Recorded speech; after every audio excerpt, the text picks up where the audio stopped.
Hello, everyone. Chloe here, instructor or lead for the NCR course, the Near Certified Researcher, and generally looking towards aspiring researchers who've already completed modules 1 to 4. All the previous modules were only 1 week long.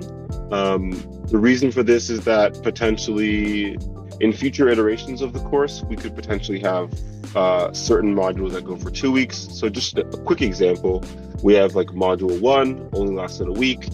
And the idea is, even if you have not much prior experience, the idea is if you'd like to be a blockchain researcher, this is the class for you. And we're going to try and choose topics today. So primary objective is to guide participants in brainstorming.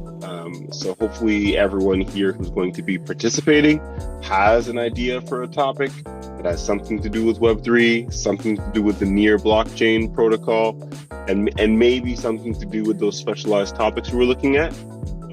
So maybe your topic is about blockchain and governance, maybe metapool DAO or the NDC. Maybe your topic's on decentralized finance. So like Ref Finance would be probably the most active platform there. But you could talk about different staking derivatives like metapool tokens that are on Ref Finance and how they're doing in the past. You could talk about NFTs. I know, I think Paloma, one of the students, was asking about kind of analyzing the NFTs that have already been minted and then being able to do like a survey about those. That seems a bit harder because NFTs don't usually have all the correct data attached to them, the metadata. But still, you could talk about like the cost of minting NFTs to different blockchains, or you could talk about, why is Near protocol an efficient place for NFTs to be minted? Like, talk about the cost, talk about the standard, and stuff like that. So again, the title doesn't have to be a question, but I think when you think of your story, thinking of a question is helpful. Like, even for blockchain and gaming, I know, Dabby, we were talking a bit about, metapool and blockchain and how those two can intersect. The story is kind of how could metapool and liquid staking, support the gaming ecosystem in general or on Near specifically. And that to me is would be the question, the core idea we're getting to. The title could be, blockchain and gaming or whatever else, but when we get down to the actual writing or the actual project, it should be about, what are the key struggles? What are the key advantages? Why is gaming specific?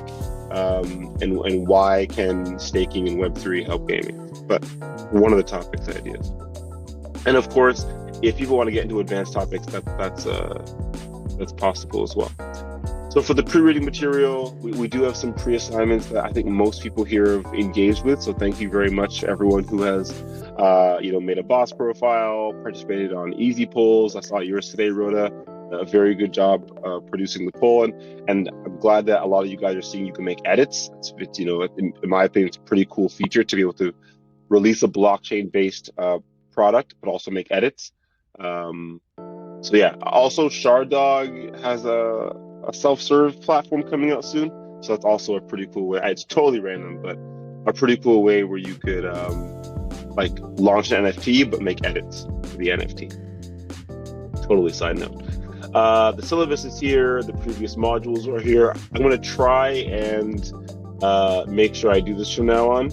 Put the syllabus link and put the previous module links. We are getting further along in the course, so it's helpful to have all the extra links. So that brings us to the first 5 minutes. 7, but the first 5 minutes was the introduction.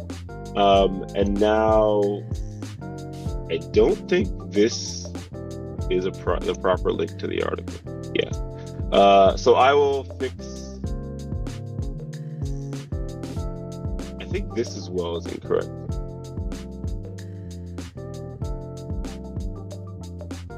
Okay, never mind.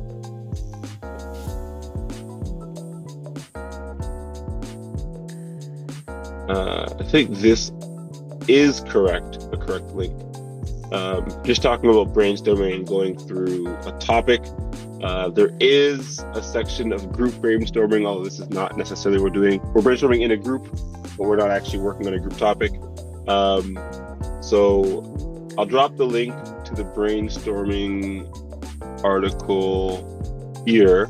Just to, I mean, the idea is to give a general overview of, and I'll definitely fix the link for the importance of topic selection, my bad. But we're basically going to spend the entire time on brainstorming topics.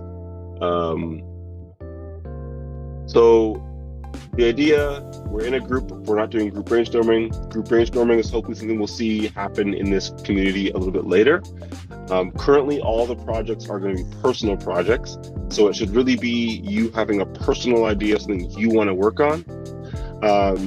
In the future, we hope to have like small bounties available for group projects. So for example, let's say there was, instead of 20,000 meta tokens, let's say it was 100,000 meta tokens available for a group to do a project about metapool.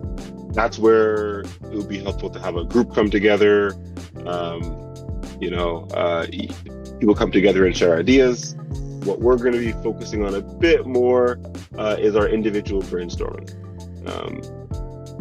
So 3 main steps it goes through is prepare the group. That's you guys. We've had some classes to go through this information, 4 classes already. We've had some homework to go through. We've been using Telegram for a while. So we have the Telegram chat as well. So people, please feel free to use the near sort of a reach thread on Telegram right here to type out and share any ideas or topics you may have, any questions you may have, or feel free to use the chat and unmute yourself and ask questions there. So the next step is presenting the problem. So the problem is that every student to complete the course, in my opinion, at least this is the problem, needs to select the topic and spend the next few weeks, a couple of months actually, working on a project. Now, this project does not have to be an article, right? So previously we've had 2 or 3 articles being worked on about metapool, 1 to 2 pages. They don't have to be very long. They should just be full of data. They should be data backed and story driven. So the same is true for these, 1 to 2 pages, data backed, story driven, but they don't have to be written. If you'd like to do a video on YouTube, for example, and have it cut up nicely and have, links to all the important sections of what you're speaking about in the video, that's also fine. 3 to 5 minute video, and that's perfectly acceptable. So there could be like metaverse ideas. You can create a metaverse space that hosts a bunch of papers and journal articles, art. There's many ways to kind of conduct your project. Please don't feel like it has to be a paper. But yes, there's a question maybe. If not, totally fine. Keep going. But that was the key point there. There doesn't have to be a written article. It could be submitted in any form.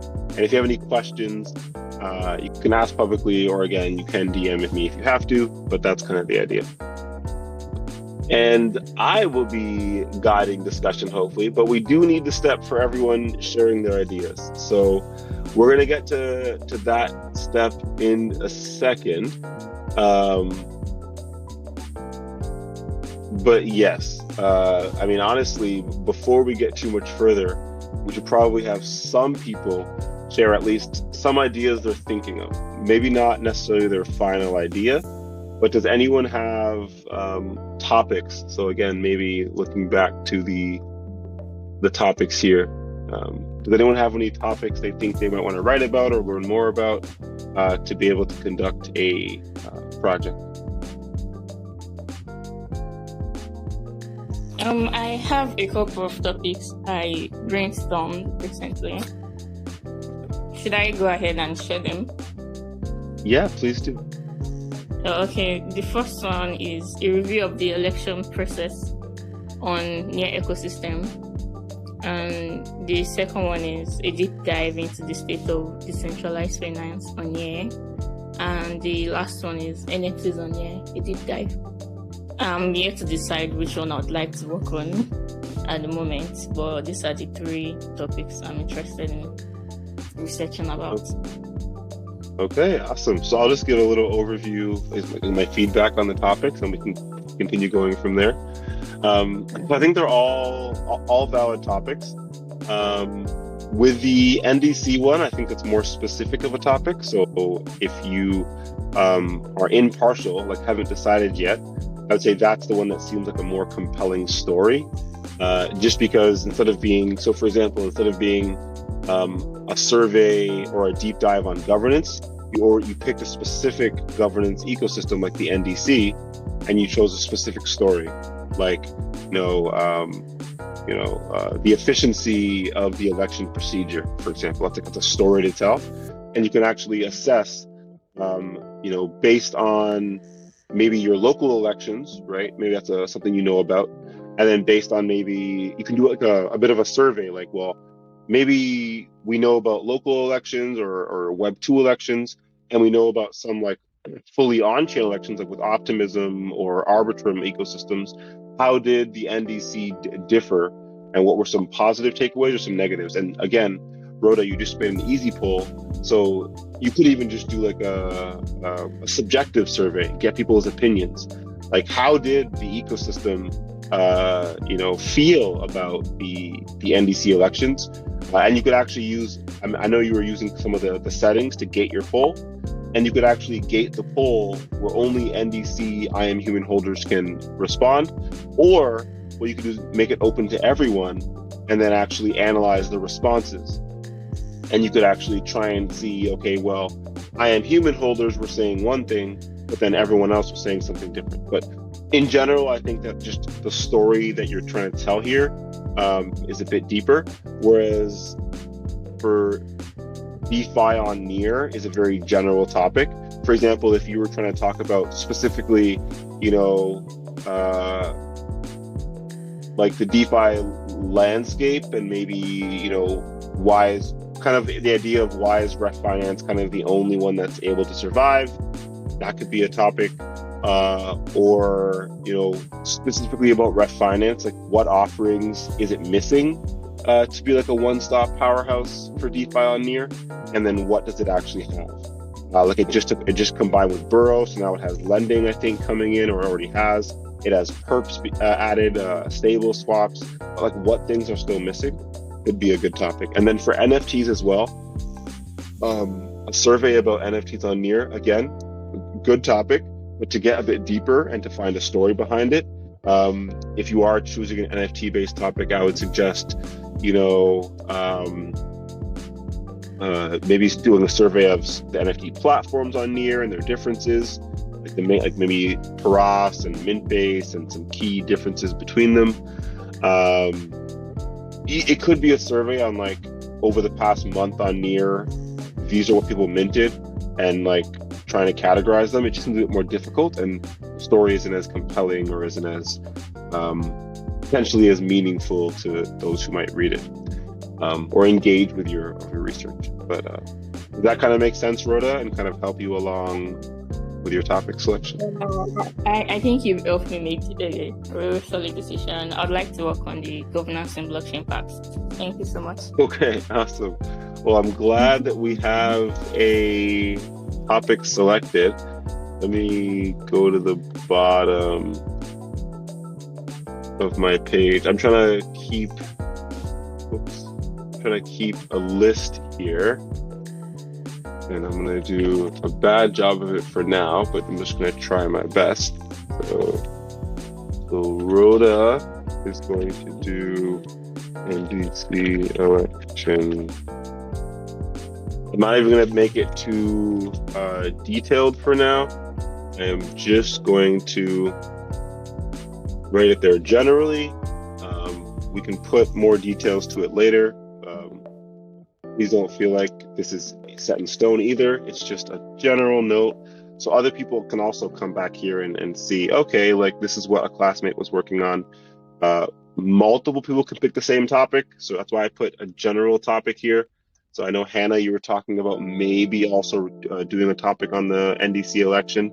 You guys can write about different things. You can write about very similar things and see where your research differs or is the same. And I think that Near protocol in general always talks about having amazing user experience and amazing UX. But agreed, a lot of I always engage with it from an English speaking standpoint.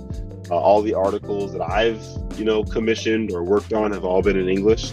And so I think it's a very interesting topic to see, how user-friendly is the blockchain, is Web3, and is Near protocol specifically from a Spanish-speaking point of view. So I think that's a very interesting story or question to ask. When it comes to data already available, you're right. There might not be much available data specifically answering the question, but that might be why it's actually a good question to ask. Because the next time someone Googles it, how user friendly is Near for Spanish speaking people, your article or your research will come up. So I think there's like two main ways to go about it, probably more general ways. But one, again, is, or as you said, is kind of looking up what's already there. So doing a survey on Spanish-speaking resources. There's an actual Near LATAM community, but it is in partnership with Metapool. And you'll actually see a lot of the initiatives on Metapool also have Spanish-speaking support. So there's actually Metapool. People take their meta tokens, they vote for different initiatives, and then you could see a lot of these initiatives are like in Spanish or to support the Spanish-speaking community. So people can already, in the Near ecosystem, get a token off Ref Finance, a meta, or write an article, get some meta, lock their tokens up in Metapool governance. And yes, there's events in Nigeria, and there's like stuff in Rwanda. But each month there is always, some support so you can go through to each of these projects and you could check their campaign document. I'll drop this as an example, but this should open up their linktree. And this might be able to meet the team and ask them some questions and start doing some surveys on the teams that are engaging with Near and seeing how they experience things. I would suggest, if you were going to do that, make an easy poll first, and then maybe when you try and meet with these teams, try and be like, hey, I'm doing some research on the accessibility of Near protocol for Spanish-speaking contributors or community members, and I would love to see get your feedback. Let's see. Some of these are for Spanish-speaking communities, but they're written. So this one's meetups in Mexico City. So again, you can check the details there, check the documents. So this one is also, some of them are in English and English and Spanish. But you should be able to check out campaign documents and find more of these Spanish-speaking communities. And try and, Bankless is a pretty big community, so I guess this is a different faction of Bankless DAO, a nonprofit sub DAO of Bankless DAO. If registered subscribers, they have partnered with some other places. Okay, so you can kind of learn more there. And that's probably the way I would suggest next steps potentially, is just finding other Spanish-speaking communities that are engaging with Near, and then trying to get them to fill an easy poll. Because then you can be like, oh, well, I spoke to these 5-10 different communities, and here's some general feedback they had, and here are some next steps to think about. And then in my opinion, it's pretty actionable. You could actually take that research back to Metapool, for example, and say, hey, the Spanish-speaking community in the Near system is actually missing out on these things, and these things are doing really well. So, if you want to put some more funding towards these things, here's how you might do it. So, I think that's a great topic. I think that's a great, that's where I would suggest going for next steps. I have been thinking of this topic, though it's a kind of general topic, to figure out the number of women in Near protocol. I think it's going to be a great topic to research about. I don't know what you think, Chloe. Yeah, again, I think these are great topics. So I think, a great topic comes from a great question.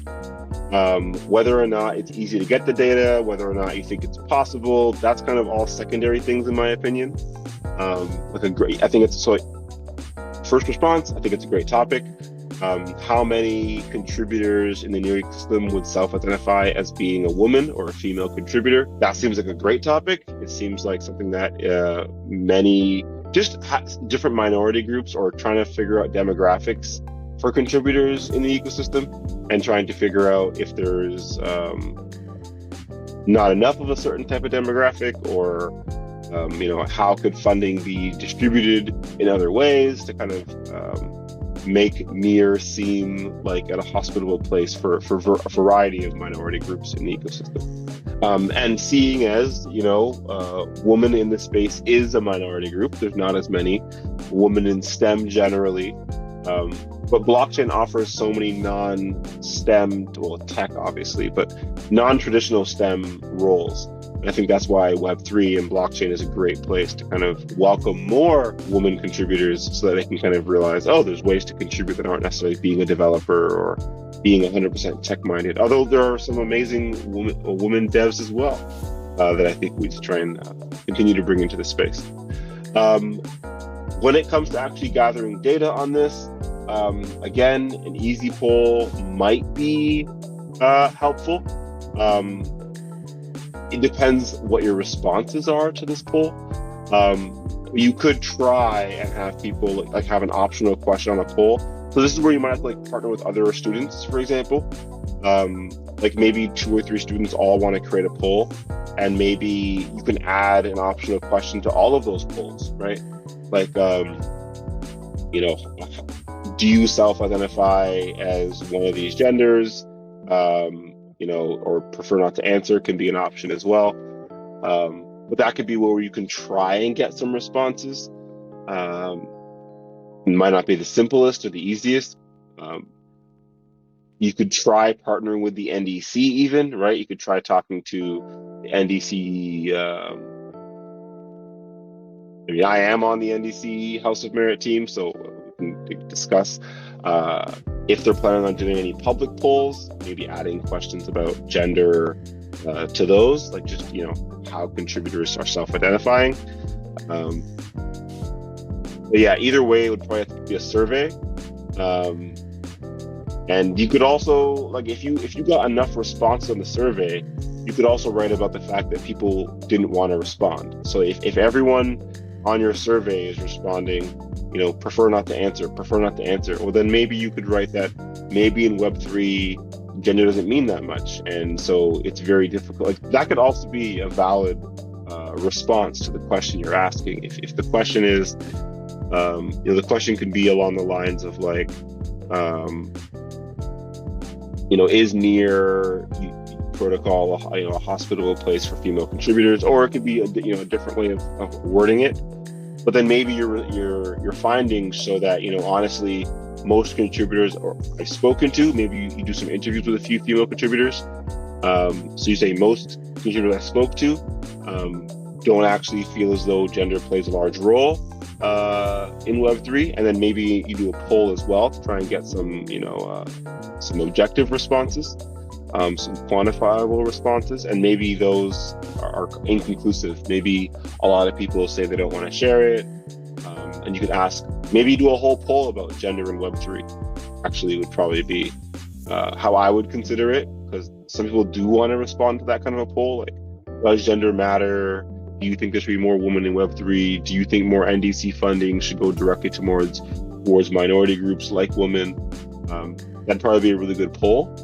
And then I would definitely suggest interviewing some female contributors. There's the She Is NEAR group, which is a great start. And I'd probably suggest interviewing some of the contributors and getting their personal opinions. As you said, it's probably going to be hard to get data that's already there. You could always ask them hey, can I share quotes from our discussion? But a lot of times you just leave their names out of your publication. And so let's say you did 10 different interviews with different women contributors.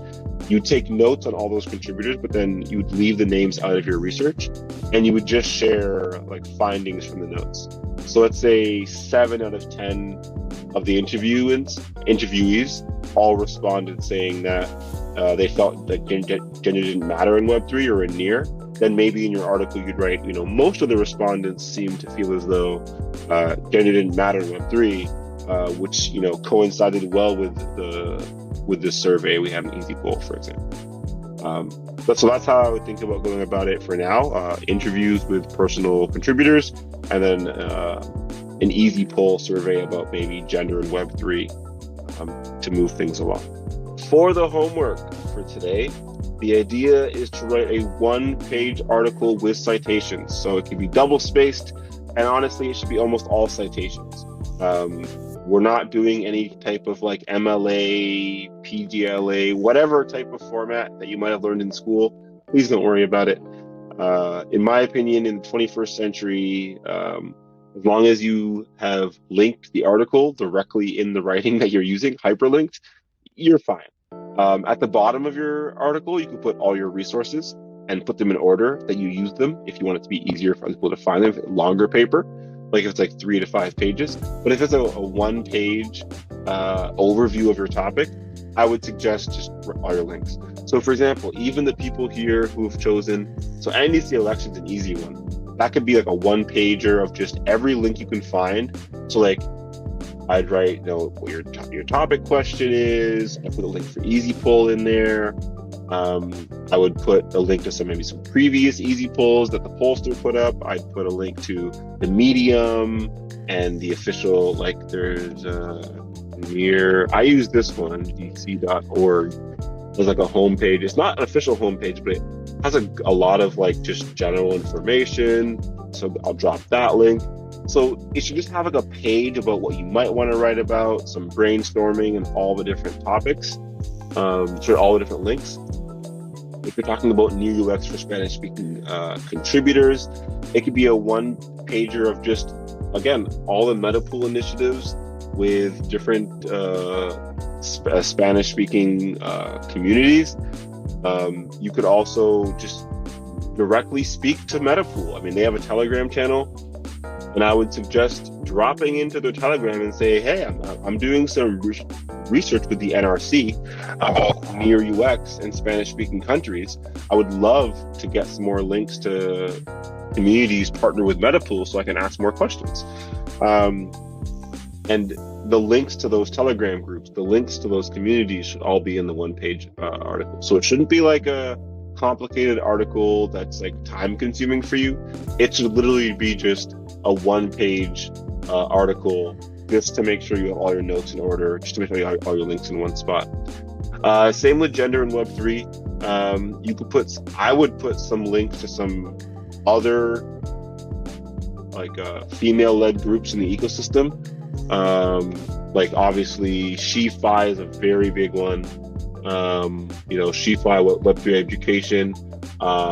They do lots of stuff. They're in their 10th cohort, which is amazing. I would suggest any female, founder or contributor that's into like DeFi to join in. But I don't think they have much. So it's Maggie Love. I don't think they have much near presence. So you can see that this project is helping female identifying contributors across Ethereum, Uniswap, zk Sync, OKX, Celestia. They have a 14-week boot camp. They do live experimentation in a global community. So I'm sure you could engage more with them. But there's also, this might not come up properly. Oh, it did come up. There's also the Phoenix Guild. So let me drop some of these links if people haven't heard of them before. The Phoenix Guild is also, they have multiple chapters now. Look at that, all over the place. Generally in India, but they do have people all over. Again, Filecoin, Chingari, Aptos, ecosystem support program from Ethereum, but no Near. I mean, I think Near has partnered with the Phoenix Guild at least once before for a hacker house. But again, an idea here of, great people. They actually built a product on Near previously. Great people. But you could see this project used to be engaged in Near more, less so now. You could interview them maybe. They're all great to speak to. So Ginana is great to speak to, but the other co-founders as well. Sri Lakshmi, you could reach out to them, ask them, what's been the difficulties building this community for the ecosystem. Maybe compare and contrast that to the She is Near movement, which, in my opinion, I guess the newest female support movement, which no presence yet, although I know we're working on potentially getting a website up and a boss page up and all that fun stuff. But I would say, like, if you're a woman contributor trying to engage in DeFi in Web3, there's a pretty open community for you with like education and support. If you're looking to be a female developer in Web3 outside of Near, there's a pretty solid community, and there's others as well. But potentially in the Near ecosystem, there doesn't exist yet, and so that could be something to go over. Next steps. So next week we will have Alan from Metapool coming to speak about governance in blockchain. So obviously, we've been talking about it for a few weeks now. Metapool is going through quite a few changes. They've had some open improvement proposals to try and get community input on those changes.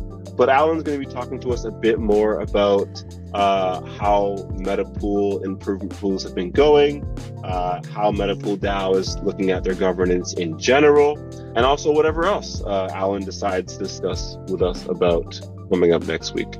So generally, I'll make some edits here, but similar as previous classes, we're just going to be talking about maybe the token reset specifically, which is pretty contentious decision that the DAO has made recently to lock the token, I think, for 6 to 9 months and do an upgrade. And it'll be kind of a similar flow as last time.